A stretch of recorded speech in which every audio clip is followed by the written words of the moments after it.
Mga palalawigan ng Cavite, kini ang unang paglangkob sa Balitaan Plus Bisaya Cavite Edition sa High School Channel 4. Live gikan sa Balitaan Plus News Center. Ini ang imalikod bayan, Arkin Juan David Cabeaon. Aniana ang mga balita karon adlaw nga Lunes. Pagkansela sa Christmas party, dili tinuod sumala sa DepEd. Lalaki nga nakita sa vlog sa actress nga si Ivana Alawin nagreklamo.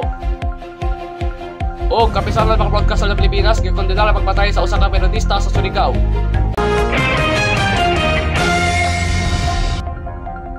Mga kabalitaan, pagkansela sa Christmas party dili tinuod sumala sa DepEd.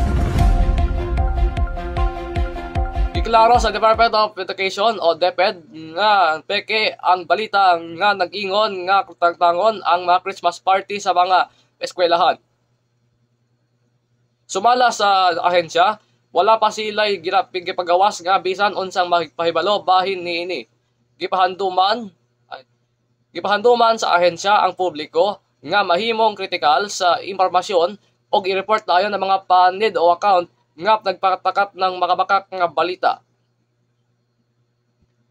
Giawhag usab ang mga ginikanan magtutudlo og mga estudyante nga sundon ang mga nagpamatud-an social media account sa DepEd Philippines og bisitaha ang ilang opisyal nga website alang sa mga opisyal nga update.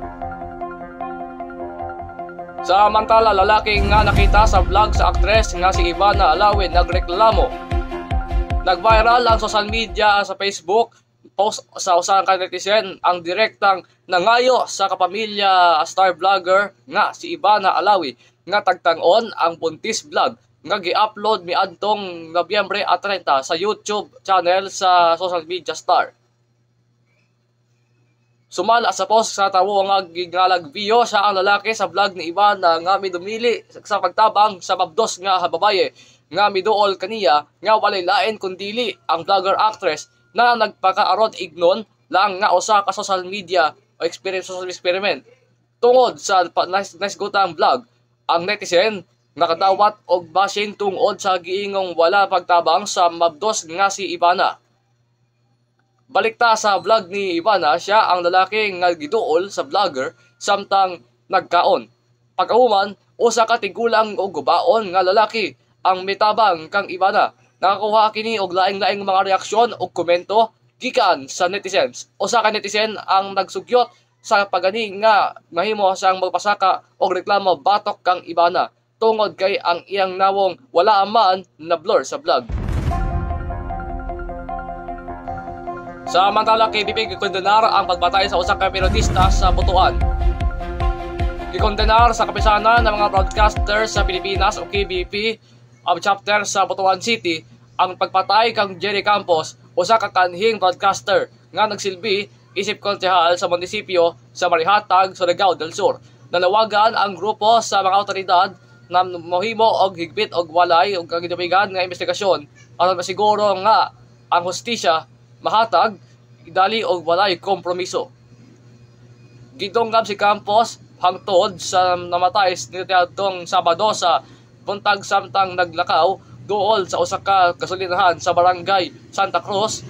Ang 42 anyos nga suspect natakpan usab sa samang adlaw sa usa ka pursuit operation sa pulisya. Sa wala nga mapailisip miyembro sa sangguniang bayan sa Marihatag sa midterm elections. Karong tuiga, si Campos nagsilbi nga direktor sa Radio Mindanao Network Butuan City o DXBCAM Station Manager sa Radyo Serbato sa samang syudad.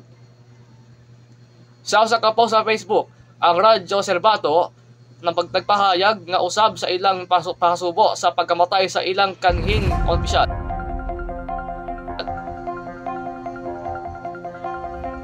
Bukaron naglangkob sa mga balita nga labaw sa kamatuoran patas nga balita sa paaralan.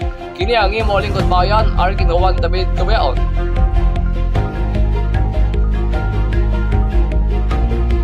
Bukaron naglangkob sa mga balita nga labaw sa kamatuoran sa lalawigan ng Cavite patas nga balita sa paaralan. Kini ang imo lingkod bayan, Arkin Juan David Cabeaon. Katutugma sa imong talabanon sa paaralan, Balitaan Plus Bisaya Cavite Edition. Mabuhay ang Pilipinas, daghang salamat.